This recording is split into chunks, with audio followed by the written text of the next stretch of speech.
Shalom dan damai sejahtera di dalam Tuhan Yesus Kristus dan persekutuan dengan Roh Kudus bagi kita semua jemaat BM Long Lama, di mana juga kita berada pada pagi hari Ahad ini.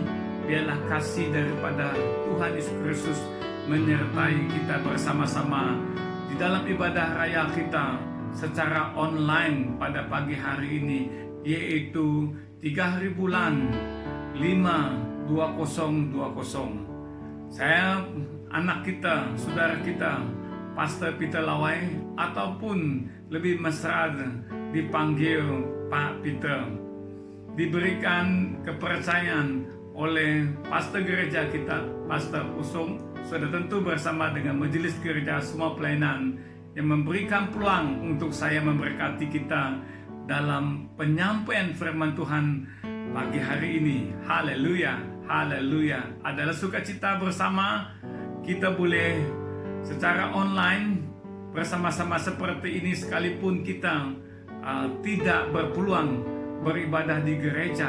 Tapi ingat, kita sedang berada di ibadah yang sangat istimewa, yaitu ibadah bersama dengan keluarga di rumah masing-masing. Haleluya. Sebelum kita meneruskan, yaitu pelayanan kita bersama-sama dalam penyampaian pemberitaan firman Tuhan ini, baik kita datang kepada Tuhan dan menyerahkan segala sesuatu dalam tangan Tuhan, karena tanpa Tuhan kita tidak dapat lakukan apa jua di dalam apa yang kita lakukan. Haleluya. Mari kita berdoa bersama di mana saja kita berada pada pagi hari ini. Kita satu dalam doa. Bapa di surga, di dalam nama Yesus Kristus Tuhan, pada saat ini kami datang di hadapan Tuhan. Kami semua keluarga, di mana saja kita berada, baik pun di tempat kami jauh daripada keluarga kami, Long Lama, ataupun di mana saja berada, kami percaya kami telah satu dalam roh, bersama-sama menyembah dan memuji Tuhan, mendengar firman Tuhan ini. Dengan itu Tuhan, kami menyerahkan sekali lagi dalam pemberitaan firman Tuhan ini. Sembunyikan hamba-Mu di balik salib-Mu Tuhan Yesus Kristus, dan yang kelihatan adalah Yesus Kristus Tuhan, dan persekutuan dan persekutuan dengan Roh Kudus. Hamba-Mu tidak lebih daripada saudara-saudara kami yang lain. Hamba pun sangat terbatas, tapi oleh karena kasih karunia Tuhan lah hamba-Mu diberikan peluang untuk menyampaikan kebenaran firman Tuhan pada pagi hari ini. Haleluya. Dalam nama Yesus Kristus kami semua telah berdoa. Amin, amin. Haleluya. Saudara yang terkasih dalam Tuhan Yesus, Ibu Bapa, pada saat hari ini adalah hari yang ke-46 di dalam PKP, yaitu Perintah Kawalan Penggerakan. Dan ini adalah hari yang ke-46. Kita bersama-sama tidak dibenang untuk bergerak keluar, berada di himpunan yang banyak, maupun beribadah di rumah ibadat. Semua tidak digalakkan. Maupun mengadakan aktiviti secara orang banyak ataupun sebagainya. Dan kita tidak digalakkan. Oleh karena apa, saudaraku? Yaitu oleh karena terjadi sesuatu yang sangat luar daripada yang dijangkakan pada hari ini. Sebab apabila menjelang tahun 2020 dan kita semua berharap, yaitu 2020 ini, yaitu akan menjemakan satu harapan yang baru. Tetapi saudara yang sekalian, Tuhan Yesus, tahun ini kita dikejutkan dengan berita, yaitu wabak virus corona ataupun COVID-19 yang mengundangkan kematian. Seluruh dunia telah lockdown, telah menghentikan pergerakan mereka. Dan bukan saja Malaysia, tetapi bagi keseluruhan semuanya. Rasa kematian itu begitu dekat pada setiap orang. Kenapa, saudaraku?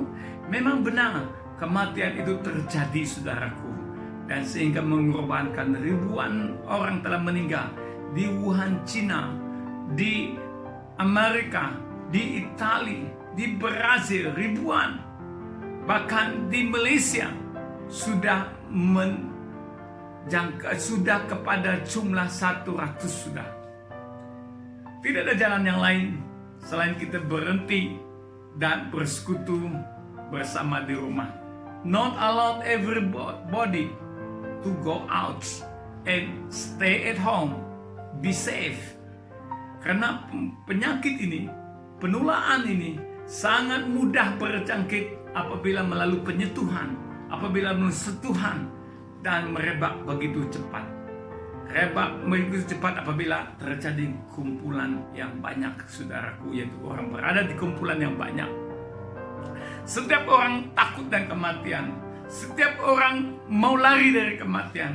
Setiap orang mau menghilangkan kematian. Tetapi kematian tidak pernah dapat dihilangkan. Kematian tidak dapat pernah disembunyikan. Nah, di dalam bahagian firman Tuhan yang kita sama-sama belajar pada pagi hari ini, saudaraku, yaitu kita ambil daripada Lukas pasal yang ke-7 ayat yang ke-11 sampai kepada ayat yang ke-17, berbicara tentang yaitu ketika Yesus dengan para murid dan orang banyak berbondong-bondong mengikuti dia, dan ada satu kejadian berlaku. Ada seorang perempuan janda menangis teresak-esak karena orang sedang mengangkatkan tempat anaknya, yang anaknya laki yang sulung telah satu-satunya anak lelakinya yang tunggal meninggal. Dan ketika itu ada Yesus berada di sana, dan Yesus datang. Kemudian Yesus dan hati Yesus merasa belas kasihan, dan Yesus menyentuh mayat itu. Yesus menjamah mayat itu, dan seketika anak muda itu bangun. Kejadian ini berada di Nain. Haleluya. Saudara, mari kita lihat firman Tuhan ini, saudaraku. Haleluya. Kita sama-sama buka firman Tuhan yang terdapat dari Lukas pasal 7 ayat 11. Kemudian Yesus pergi ke suatu kota yang bernama Nain. Murid-muridnya pergi bersama-sama dengan dia, dan juga orang banyak menyertai dia berbondong-bondong. Setelah ia dekat pintu gerbang kota, ada orang mati diusung keluar. Anak laki-laki, anak tunggal ibunya yang sudah janda, dan banyak orang dari kota itu menyertai janda itu. Dan ketika Tuhan melihat janda itu, tergerak hatinya oleh belas kasihan. Lalu ia berkata kepadanya, "Jangan menangis, jangan menangis." Sambil menghampiri usungan itu, ia menyentuhnya. Sekali lagi saya ulang, ia menyentuhkannya. Dan sedang para pengusung berhenti, ia berkata, "Hai anak muda, aku berkata kepadamu, bangkitlah." Maka bangunlah orang itu dan duduk dan mulai berkata-kata. Yesus menyerahkannya kepada ibunya. Semua orang itu ketakutan, dan mereka memuliakan Allah. Seorang nabi besar telah muncul. Semua orang setelah sambil berkata, seorang nabi besar telah muncul di tengah-tengah kita, dan Allah telah melawat umatnya. Ayat 17 yang terakhir. Maka tersiarlah kabar tentang Yesus di seluruh Yudea dan di seluruh daerah dan sekitarnya. Kita lihat daripada bagian firman Tuhan ini, yaitu daripada ayat yang ke-11 sampai kepada ayat yang ke-12, adalah berbicara tentang satu kejadian yang begitu sedih. Siapa yang tidak sedih kalau ada saudara kita, ahli keluarga kita meninggal? Walaupun kita ketahui bahwa tidak ada satu orang pun dapat mengelak daripada kematian, tapi hati kita tetap sedih karena kehilangan orang yang dikasihi telah pergi. Demikianlah yang dialami oleh perempuan janda ini. Sudah ada janda, dan ini dikatakan anak tunggalnya. Dan dia sangat sedih dan dia menangis. Tapi ketika pada ayat 13, Yesus melihat perempuan ini. Ketika Ketika Tuhan melihat janda itu, tergerak hatinya oleh belas kasihan. Lalu ia berkata kepadanya, jangan menangis, don't cry, menangilaan, ain nangilaan. Tidak ada satu orang yang boleh bercakap seperti itu kalau dia tidak tahu sesuatu. Memang selalu kita bercakap dengan orang yang meninggal, keluarga ataupun saudara kita. Kalau ada adik keluarga atau saudara mereka, kawan mereka yang telah meninggal, jangan menangis. Memang sabarlah, pelihai na Tuhan, pelihai na Tuhan nono nata. Itu saja yang kita boleh cakap. Tapi Yesus bercakap, jangan menangis.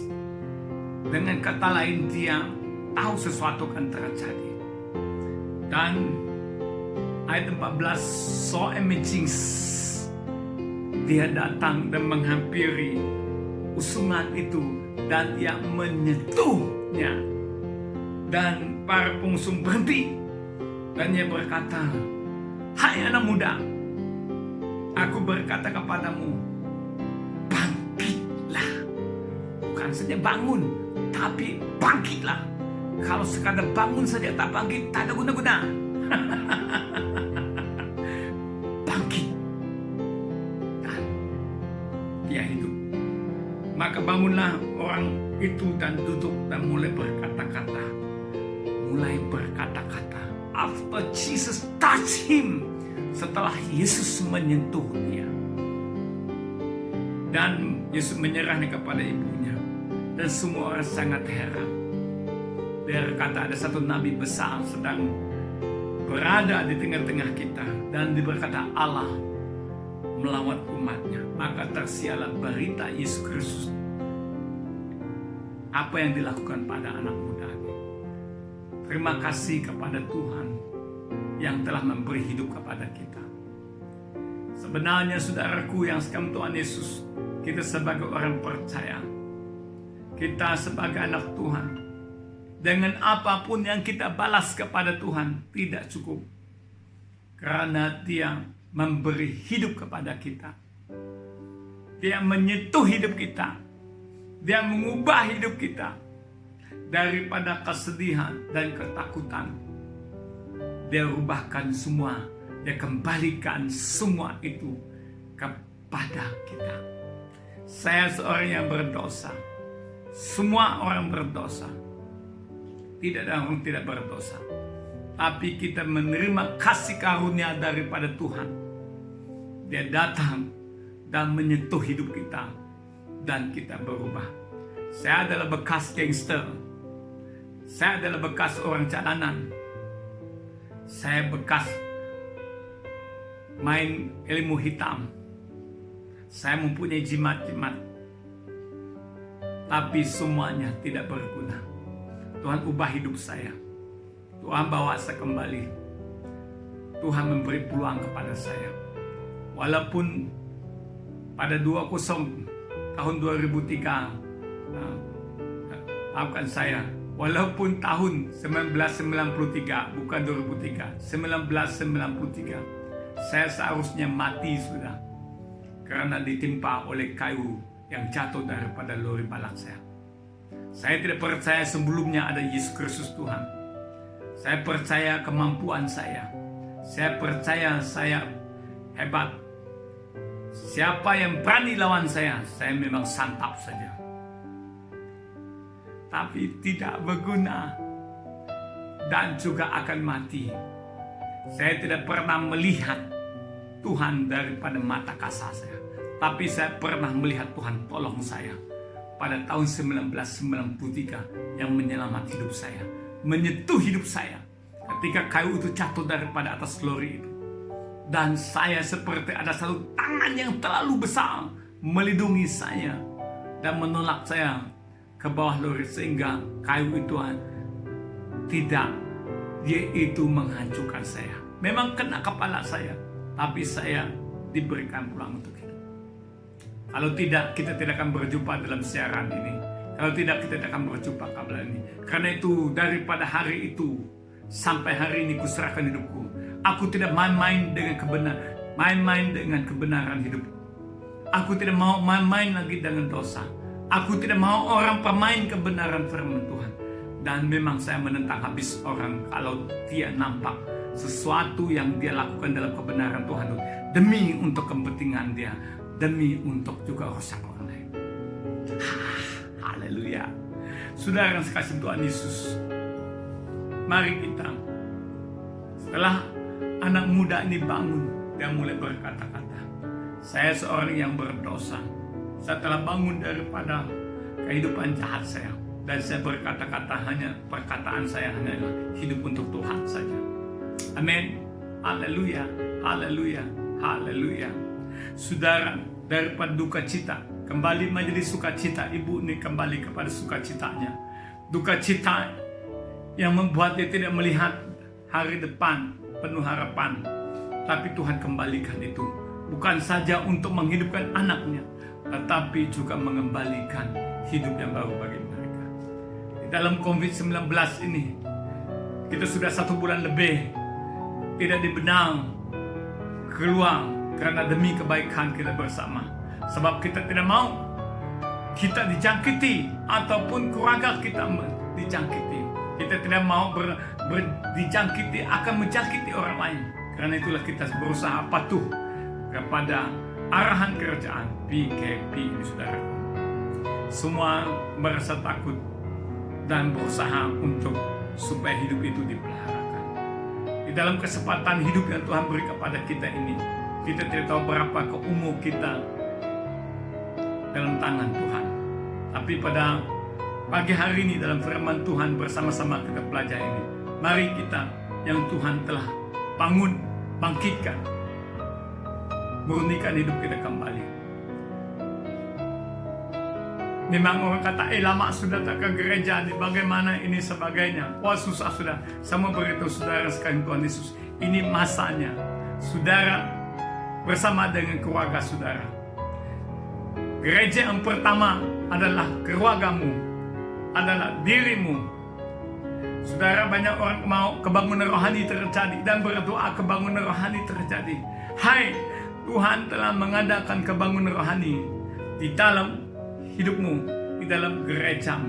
Tuhan maukan kebangunan rohani itu dari dirimu dan daripada keluargamu, yaitu gerejamu. Saudara yang sekalian Tuhan Yesus, gereja yang disebut oleh Tuhan adalah tubuh kita. Amin. Haleluya. Dan tubuh kita lah yang disebutkan oleh Tuhan sebagai gereja tempat bait Roh Kudus tinggal. Dan saudara sekalian Tuhan, gereja awal pertama sekali di dalam Kisah Para Rasul kita lihat adalah perkumpulan yang duduk bersekutu dalam persekutuan di dalam upper room ataupun bilik atas, yaitu dalam persekutuan keluarga mereka masing-masing. Di dalam PKP ini, sekalipun kita tidak berada di gereja, tapi inilah masa kita bersama-sama, yaitu bersekutu dengan keluarga kita. Dulunya kita mau mengajakkan suami kita, mengajak istri kita, mengajak anak, yaitu anak-anak kita, cucu-cucu kita ke gereja, tapi tidak berpeluang. Mereka tidak mau, tidak sanggup. Ada yang katakan belum lagi masanya, tapi ini masanya. Kita bersekutu bersama-sama di dalam keluarga kita. Saya selalu infokan keluarga kami, adakan persekutuan, doa bersama, menyanyi bersama, ada yang pimpin, ada yang sharing, dan sebagai karunia yang Tuhan beri kepada kita. Inilah masanya kita, saudaraku, yaitu mengasah parang kita, mengasah pedang kita, saudaraku. Kita selalunya pergi ke gereja, nyanyi, memuji, menyembah, beri persembahan dengan firman Tuhan balik. Seperti tidak terasa. Kenapa, saudaraku? Kita bergantung kepada aturan atau cara gereja. Tapi inilah masanya kita mengasahkan, kita punya pisau, parang, apa saja yang ada. Nah, inilah masanya, saudaraku. Kita dulu menjadi arang kayu yang sejuk, tak boleh menyala, tidak boleh bersemarak. Tapi inilah masanya kita minta Roh Kudus, yaitu memarahkan kita, yaitu api firman Tuhan memarahkan arang kayu ini, arang iman kita. Haleluya. Saudaraku, kalau arang iman kita sudah marak, saudaraku, sampai abunya pun masih hidup dan panas. Tetapi kita tidak boleh satu arang. Kita perlu ada arang yang lain bersama-sama dengan kita. Kita perlu ada arang yang membakari bersama-sama, yaitu arang iman kita, saudaraku. Inilah pada masa yang sangat-sangat genting, saudaraku, sejauh mana kita punya arang itu. Inilah masanya, saudaraku, kita menjadi lilin yang terbakar, memberi terang kepada orang lain. Saudara lihat lilin ini, dan dia tidak terima apa-apapun ganjaran, saudaraku. Sebagai orang percaya, sebagai pemimpin gereja, sebagai jemaat Tuhan, kita harus seperti lilin, tanpa menerima ganjaran apa-apa. Dan dia memberi terang, dan dia membakar dirinya. Sejauh manakah kita? Apakah kita sudah dibangkit oleh Yesus ataupun kita belum dibangkit oleh Yesus? Karena ketakutan, kekhawatiran yang datang apalagi pada COVID-19 ini. Inilah masanya, saudaraku yang kasih dalam Tuhan Yesus. Tidak ada masa lain. Jangan kita selama ini terlalu mementingkan diri sendiri, saudaraku. Kita ada rasa penolakan, kita ada rasa kepahitan, kita ada rasa kesombongan, keangkuhan. Tidak boleh bersekutu dengan orang lain. Kita rasa sombong, saudaraku, karena kita mementing diri sendiri. Kita upama seperti payung ini, saudaraku. Payung ini hanya untuk diri sendiri saja, menaungi sendiri saja. Tak boleh memberi pelindungan kepada orang lain. Tapi mari kita ubah hidup kita. Kalau Yesus telah membangkitkan kita, mari kita ubah cara hidup kita yang baru. Kita sebagai jemaat BM Long Lama, mari kita buka payung kita bersama-sama, saudaraku. Dan kita bukan untuk seorang diri saja, dan kita membawa orang lain bersama-sama berteduh di bawah payung iman kita, di bawah payung gereja kita, di bawah payung keluarga kita. Tidak ada kepentingan diri sendiri. Kalau ada lagi kepentingan diri sendiri nih, kalau ada lagi gaya egosimu, kesombonganmu, keangkuhanmu, tidak terlambat kau tinggalkan semua itu sebelum kejadian yang lebih dahsyat lagi berlaku. Dan ini hanya permulaan yang kita lihat dengan keadaan ini.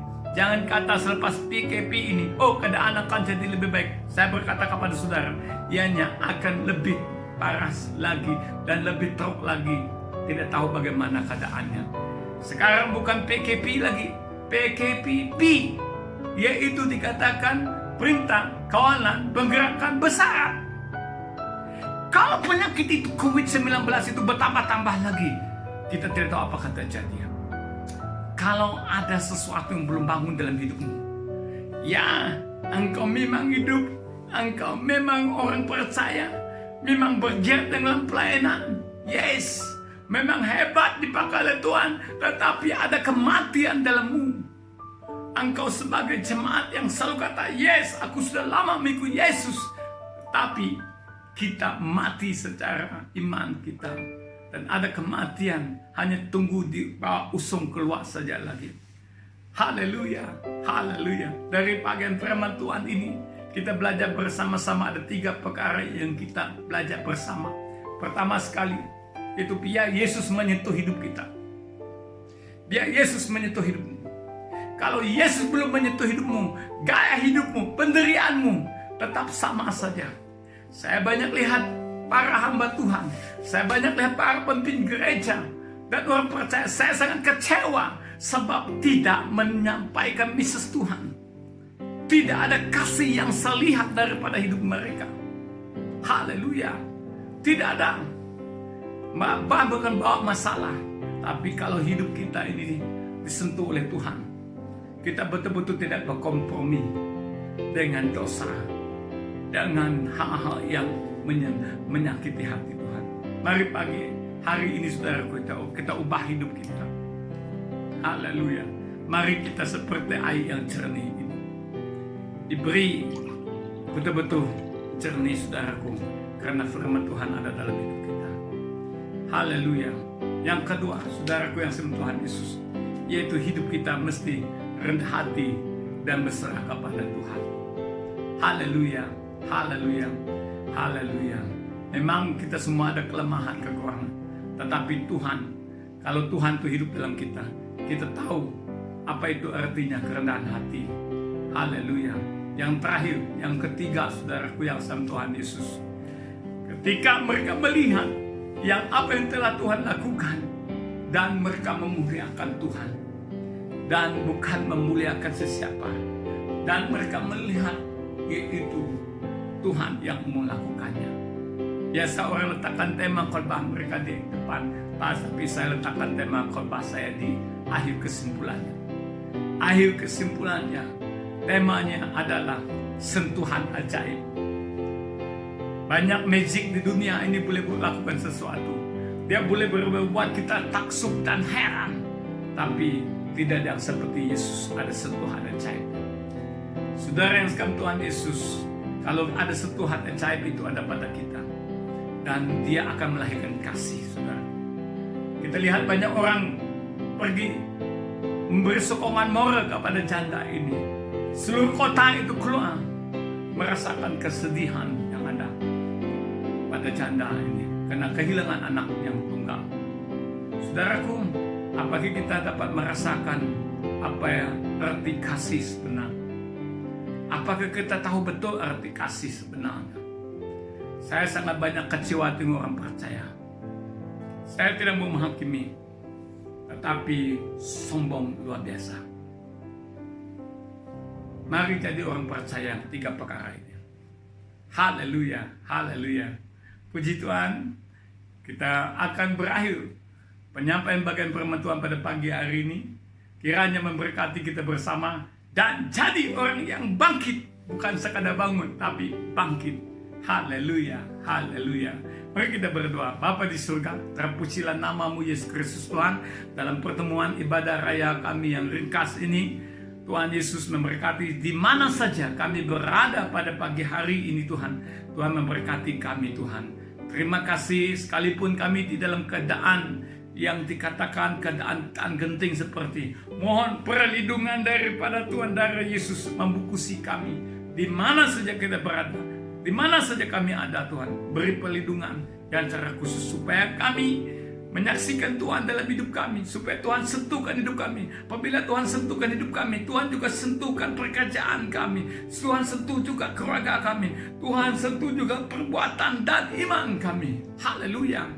Terima kasih Tuhan, terima kasih Yesus. Berkati jemaat kami PM Long Lama, di mana saya berada, di mana saya ada, Tuhan menguatkan kami. Dalam nama Yesus Kristus kami telah berdoa. Semua jemaat katakan amin. Haleluya.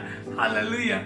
Oke, sampai jumpa lagi di pertemuan berikutnya bersama dengan saya, anak kita, saudara kita, Pastor Peter, ataupun lebih mesra dipanggil Pak Peter. Salam bertemu di dalam Tuhan Yesus Kristus. Haleluya. Haleluya.